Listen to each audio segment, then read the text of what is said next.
আমি বললাম, ওগো মমতাজ আপা, তোমার তো এখন এমন একটা গান গাওয়ার দরকার ছিল, আমার সোনার ময়না পাখি কোন বা দোষে দাদার কাছে গো আমরা এই দেশে কেমনে থাকি রে আমার কলজের ময়না পাখি। ঠিক না বেঠে? এখন গাই গান গাই, কিন্তু সেটা মানুষ সমাজে গায় না, এখন গোপনে পায়খানা ঘরের মধ্যে যেয়ে গায়, ও আমার দরদি আগে জানলে তো। এক চাচা গেল ভোট দিতে, যাওয়ার পরে ভোটের দায়িত্বে যারা আছে বলছে, বাবা কেন এসেছেন কষ্ট করে? কয় ভোট দিতে আইছি। কয় ভোট দিতে আইছেন, বাড়িতে রওনা দিয়েছেন কখন? কয় ফজরের নামাজ পড়িয়ে বেরোইছি। কয় আমরা তো তাহাজ্জুদ পড়ি কাম সেরি ফেলিস, আমাকে তো তাহাজ্জুদ পড়িয়ে সে কাজ করা শেষ। বাবু হয়ে গেছ? তাহলে হয়ে গেছ মানে কি? শেষ। আচ্ছা তাহলে বাবু একটু কালি লাগাই দাও না, এবার বৌমা খুবেন আমি বুঝি না, কালি লাগাই দাও। চলে যাচ্ছে ডাকতে, চাচা শোনেন, চাষির জন্য আবার কষ্ট দিয়েন না, বলছে তোমার চাষি ভোটে দিয়ে গেছে তো ও মনে করছে কি দেখি, যাই হোক পাগল ছাগল মুরব্বী মানুষ বুঝাই দি, বলছে হ্যাঁ দিয়ে গেছে। দেখো কত বড় নেমো খারাপ গো, কার সাথে সংসার করেছি আল্লাহ, আল্লাহ তুমি ওর সাথে আমার জান্নাতেও নিও না। তো যারা প্রিজাইডিং অফিসার বলছে, বাপু কি হইস কি বা শাশির পরে এত রাগ কেন? বলছে রাগ করবো না বাজান, আজ 12টা বছর হয়ে গেল মরি কব্বরে শুই, তাই এসে যখন ভোট দেখেছিস তো আমার সাথে দেখা করে যাবি, তুই ভোটটা তো দিয়ে গেছিস, তার সাথে দেখা করিয়ে যা আমার সাথে, আমি বুড়ো কেমন করিয়ে থাকি। কথা কি বোঝা গেছে? বলেন আমিন ওলাদু আল্লিন, কিছুই কয় না। আমি আব্দুল সালাম যুক্তিবাদী ভাই ছিল ওই সময় ইন্ডিয়া, আমি বললাম ভাই এ তো বেকায়দা, কেউ তো কোনো কথা শোনে না কেন? আমি বলছি এত বলি যে ভাই সুবহানাল্লাহ বলেন, আলহামদুলিল্লাহ বলেন, আমিন বলেন, কেউ কথা কয় না। তা বলছে ভারতের মুসাল্লিদের, ভারতের শ্রোতাদের চিন্তা ভাবনা হইলো বাংলাদেশের টাকা খরচ করে হুজুর আনিছি কি আমরা কথা বলার জন্য? যা বলার তুই বইলি তুই কিনতে যাবে, আমরা বলবো পাকাবো পাইল তা টাকা দিয়ে নিয়ে আসি কি করতে? আপনাদের কি এরকম নিয়ম? গণতন্ত্র চিনি নাই আমি জানি না গণতন্ত্র, গণতন্ত্র দেখিনি আমি শুনেছি গণতন্ত্র, গণতন্ত্র চিনি নাই আমি জানি না গণতন্ত্র, গণতন্ত্র দেখিনি আমি শুনেছি গণতন্ত্র। শুনেছি আমি বাংলাদেশে গণতান্ত্রিক রাজা যখন যারে মনে চেয়েছে ধরে দিয়েছে সাজা। শুনেছিলাম আমি বাংলাদেশে গণতান্ত্রিক রাজা যখন যারে মনে চেয়েছে ধরে দিয়েছে সাজা। কাউকে দিয়েছে ফাঁসির দণ্ড রেখেছে আয়না ঘরে, কাউকে আবার লাশ বানিয়ে ভাসিয়েছে সাগরে। কাউকে দিয়েছে ফাঁসির দণ্ড রেখেছে আয়না ঘরে, কাউকে আবার লাশ বানিয়ে ভাসিয়েছে সাগরে। করেছে এসব কিসের জোরে? ছিল কি দাদার মন্ত্র? কেমন গণতন্ত্র ছিল, কেমন গণতন্ত্র, গণতন্ত্রের আড়ালে ছিল দাদার ষড়যন্ত্র। কেমন গণতন্ত্র ছিল, কেমন গণতন্ত্র, গণতন্ত্রের আড়ালে ছিল মোদির ষড়যন্ত্র। দেখেছি আগে নির্বাচনে লাগতো টাকার নোট, শুনেছি আগে নির্বাচনে লাগতো টাকার নোট, দেখেছি আমি ভোট করিতে লাগেনি কোন ভোট। কেমন গণতন্ত্র ছিল, কেমন গণতন্ত্র, গণতন্ত্রের আড়ালে ছিল মোদির ষড়যন্ত্র। বিরোধী দল যারা সংসদে ছিল তারা ছিল পোষা ময়না, দেশ জ্বলে পুড়ে হয়েছিল ছাই তবুও তো কিছু কয় না। বিরোধী দল যারা সংসদে ছিল তারা ছিল পোষা ময়না, দেশ জ্বলে পুড়ে হয়েছিল ছাই তবুও তো কিছু কয় না। শাসনে ছিল না সততা নিষ্ঠা, বিচারের ছিল না মান, সংসদে বুঝি তাই শোনা যেত মমতাজের গান। ঠিক না বেঠে? মমতাজের গান শোনা গেছে না যায় নাই? মমতাজের গান শুনলাম সংসদে, আমার নেত্রী রে তেল দিয়ে কত গান শুনাইলো, আর মমতাজ আপা এখন নীরব হয়ে গেল, নিস্তব্ধ হয়ে গেল, কোনো গান এখন আর শোনায় না। প্রথমে আমি একটা গান গেয়েছিলাম যে আপন বলে পৃথিবীতে কেউ নেই, মনে আছে না নাই? মনে আছে? অথচ দেখেন মমতাজের মতো নেমো খারাম অনেকেই হইতে পারে না। মনির খানের নাম শুনেছেন না শোনেন নাই? তার নায়িকার নাম কি একজন বলেন? এটা তো মুখস্থ থাকতে হবে। অঞ্জনা এই অঞ্জনা যখন ছেকা দিয়ে চলে গেছে তখন মনির খান তার নাম ধরে গান গেয়েছে না গায় নাই? জানে যে আমি এখনো বিয়ে করিনি, বিয়ে করার পরে আমার স্ত্রী জানবে যে আমার অঞ্জনা নামে কেউ ছিল, তখন বাড়ি ফাটাফাটি বাঁধবে না বাঁধবে না? এরপরে ও অঞ্জনা তুমি কথা রাখলে না, চলে গেলে মনিরামপুর দিয়ে ঝাপা পাহাড় পার হইয়ে। অঞ্জনা ঝাপা পাহাড়ে আসলাম তোমার পাইলাম না অঞ্জনা।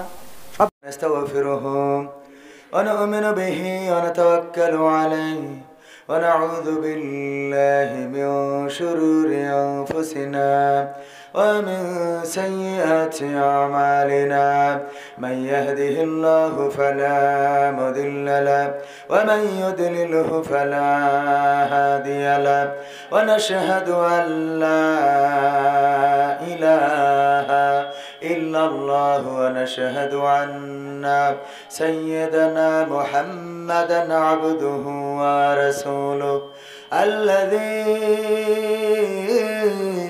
أرسله بالحق بشيرا ونذيرا وداعيا إلى الله بإذنه وسراجا منيرا فقد قال الله تعالى في كلامه المجيد والفرقانه الحميد شوي পড়েন أعوذ بالله من الشيطان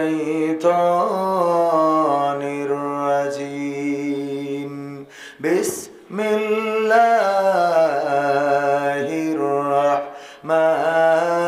الرحمن الرحيم منها خلقناكم وفيها نعيدكم ومنها نخرجكم تارة أخرى وقال الله تعالى في شان حبيبي إن الله وملائكته يصلون على النبي يا أيها الذين آمنوا صلوا عليه وسلموا تسليما اللهم صل على سيدنا مولانا محمد وعلى آله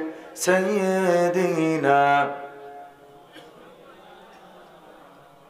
নবীর নামে দুরূদ শরীফ পড়িবে যে জন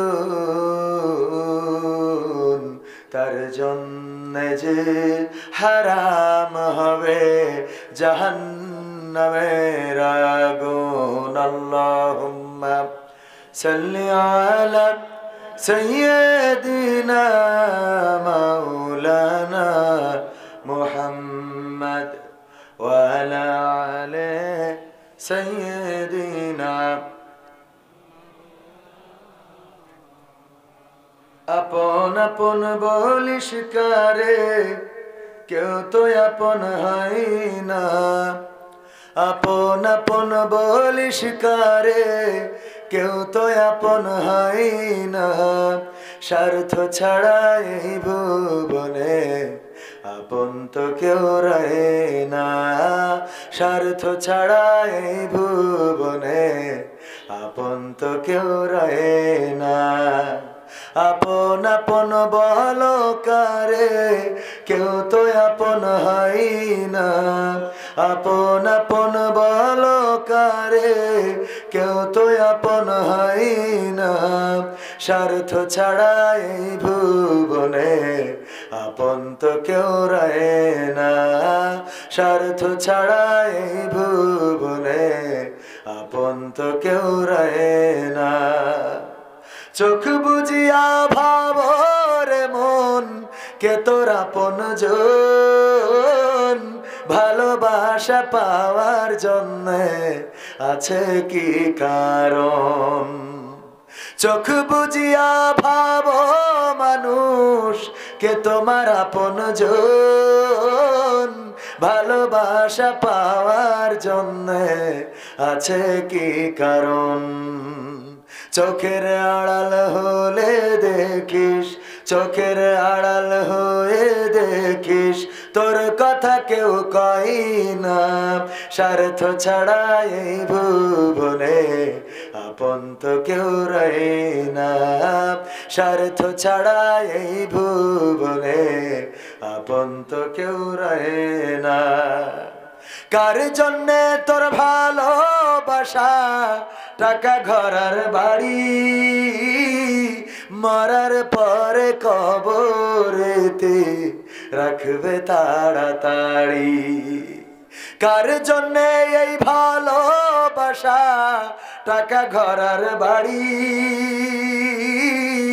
মরার পরে কবরেতে রাখবে তাড়াতাড়ি। বিনা লাভে বন্ধুরে কেউ, বিনা লাভে বন্ধুরে কেউ তুলার বোঝাও বই না। স্বার্থ ছাড়া এই ভুবনে আপন তো কেউ রয় না। স্বার্থ ছাড়া এই ভুবনে আপন তো কেউ রয় না। আপন আপন বলো কারে, কেউ তো আপন হয় না। আপন আপন বলিস কারে, কেউ তো আপন হয় না। স্বার্থ ছাড়া এই ভুবনে আপন তো কেউ রয় না। স্বার্থ ছাড়া এই ভুবনে আপন তো কেউ রয় না। ঠিক না বেঠে? সবাই বলেন ঠিক না বেঠে? একটু হাত উঁচু করে সাক্ষ্য দেন ঠিক না বেঠে? লিল্লাহি তাকবীর। মনিরামপুরের আওয়াজ হয় নাই? ওগো আমার ভাইরা, এতক্ষণ আওয়াজ শুনে শুনে কি ক্লান্ত হয়ে গেছেন, বোরিং হয়ে গেছেন নাকি? তাকবীরের আওয়াজ এত আস্তে হইলে মনিরামপুরে চলবে না, কারণ মনিরামপুরে ইসলামী আন্দোলনের নেতা কর্মী আছে না নাই? আছে না নাই? অ্যাডভোকেট গাজী এনামুল হক এই মনিরামপুরের মাটির সন্তান, অ্যাডভোকেট রকনুজ্জামান এই মনিরামপুরের মাটির সন্তান। আবার আর একজন এমপি ছিলেন, কি যেন, সাখাওয়াত হুসাইন না কি যেন, ওয়াক্কাস, মুফতি ওয়াক্কাস। হ্যাঁ, মুফতি ওয়াক্কাস সাহেব এই মাটির সন্তান। সুতরাং এই মাটি উর্বর মাটি, এই মাটিতে আগে বাতিলেরা এসেছিল, আমরা সেই বাতিল মুক্ত করেছি না করি নাই? কথা কয় না, করেছি কিনা?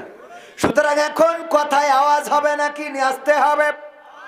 এখন তো গলার আওয়াজ হবে।